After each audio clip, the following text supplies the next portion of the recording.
ဟုတ်ကဲ့အားလုံးပဲမင်္ဂလာပါမိတ်ဆွေတို့အနေနဲ့လစာနဲ့လို့ပတ်စံမလောက်တဲ့ပြဿနာကြောင့်ခေါင်းရှုံနေရပြီလားဒီလာထဲမှာဒီလောက်ဝင်နေလေးနဲ့ကိုဘလို့များရည်တည်ရပါမလဲလို့တွေးပြီးစိတ်ပူနေရပြီလား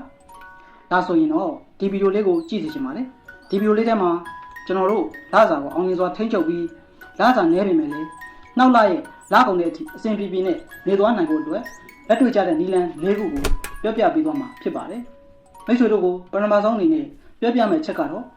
ဝင်ငွေထွက်ငွေကိုအတိအကျသိရှိခြင်းပဲဖြစ်ပါတယ်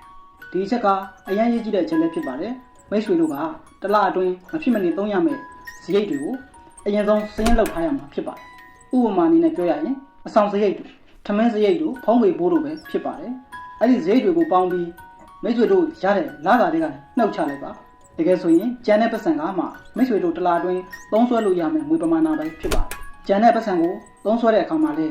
ဘယ်နေရာတွေမှာဘလောက်ကုန်သွားတယ်အကျိုးရှိတဲ့နေရာတွေမှာသုံးလိုက်တာလားမသုံးသင့်ပဲသုံးလိုက်မိတာလားဆိုတာကိုသတိထားမိဖို့အတွက်မိတ်ဆွေတို့ရဲ့အခုလက်ရှိသုံးနေတဲ့ဖုန်းထဲမှာပဲ application နဲ့ဖြစ်စေစောက်ထဲမှာပဲဖြစ်စေတိတိကျကျမှတ်သားထားဖို့လည်းကြံပြပြစေနောက်ထပ်နည်းလမ်းတစ်ခုကတော့မိတ်ဆွေတို့အနေနဲ့ရလာတဲ့လစာကို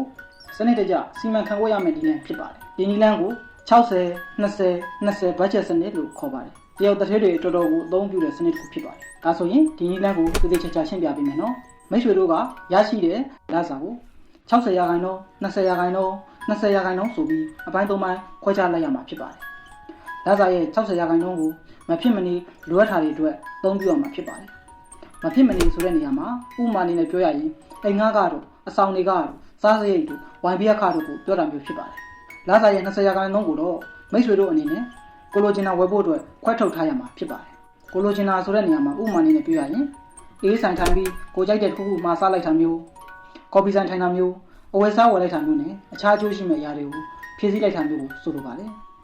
နောက်ဆုံးကြံရှိနေတဲ့လစာရဲ့20ရာခိုင်နှုန်းကိုတော့မဖြစ်မနေစုဆောင်းခြင်းဒါမှမဟုတ်အကျိုးဆက်ခြင်းတို့မှာသုံးဖို့အတွက်ဖယ်ရှားထားလိုက်ရမှာဖြစ်ပါတယ်ဒီနေရာမှာမိတ်ဆွေတို့ကိုကြံပေးချင်တာကကိုလိုချင်တာဝယ်တဲ့အခါဝယ်လိုက်တဲ့ပစ္စည်းကမဖြစ်မနေလိုအပ်တဲ့အရာကိုပဲသေချာစဉ်းစားပြီးမှဝယ်ဖို့ကြံပြပြစေဒါမှသာလိုအပ်ချက်တွေပြည့်စုံလာပြီးစိတ်ကိုတက်တောက်ကြရှိလာနိုင်မှာပါဖြစ်နိုင်ရင်မိတ်ဆွေတို့အနေနဲ့လစာရဲ့60ရာခိုင်နှုန်းနဲ့နောက်ထပ်စုဖို့20ရာခိုင်နှုန်းကိုလစာထုတ်လိုက်တာနဲ့ချက်ချင်းဖယ်ထားလိုက်တာအကောင်းဆုံးဖြစ်ပါတယ်နောက်တစ်နည်းကတော့မိတ်ဆွေဟာဒီဗီဒီယိုကိုကြည့်ပြီးတာနဲ့လက်တွေ့ကိုလိုက်ပြီးအသုံးချတဲ့နည်းလမ်းဖြစ်ပါတယ်နံပါတ်1ချက်ကတော့မနက်စာနေ့လယ်စာနဲ့ညစာတွေကိုအိမ်မှာပဲချက်ပြုတ်စားတာဖြစ်ပါတယ်ဥပမာအနေနဲ့ပြောရရင်မိတ်ဆွေဟာနေ့တိုင်းပဲအပြင်အစားအစာတွေကို3000ပို့စီသုံးနေမယ်အစားအိမ်ကနေထမင်းမူလေးထည့်သွားလိုက်ကြဆိုရင်ပဲတစ်လားလုံးဆိုရင်ပတ်စံကိုတောင်းချီပြီးစုနိုင်သွားမှာဖြစ်ပါတယ်နောက်တစ်ချက်ကတော့အကျွေးအသေးစားလေးတွေကိုရှောင်ရမှာဖြစ်ပါတယ်ဒီနေရာမှာကျွန်တော်ပြောချင်တာကတန်ခါချင်းအပေါင်းအသင်းတို့လောက်ဖို့ကိုင်းပဲချင်းချင်းတွေစီကနေပြီးတော့ခဏလေးပါပြီးရင်ပြန်ပေးပါမယ်နောက်ပြန်ပေးပါမယ်ဆိုတဲ့ငွေသေးစားလေးတွေကိုမကြာခဏချိတာမျိုးကိုရှောင်ခိုင်းတာဖြစ်ပါတယ်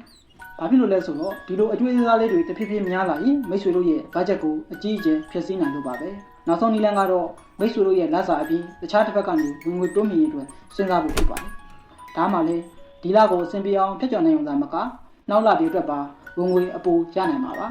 ကျွန်တော်အနေနဲ့ကိုယ့်ရဲ့အားသာချက်နဲ့အချိန်ပိုင်းလုပ်တွေဒါမှမဟုတ် online ကနေဝန်ဆောင်မှုပေးနိုင်မယ့်နည်းလမ်းတွေကိုရှာဖွေဖို့ကြံပေးပါရစေဟုတ်ကဲ့ဒီနည်းလမ်းလေးခုကိုစီကံရှိရှိနဲ့စတင်လိုက်တာနဲ့မိတ်ဆွေဟာ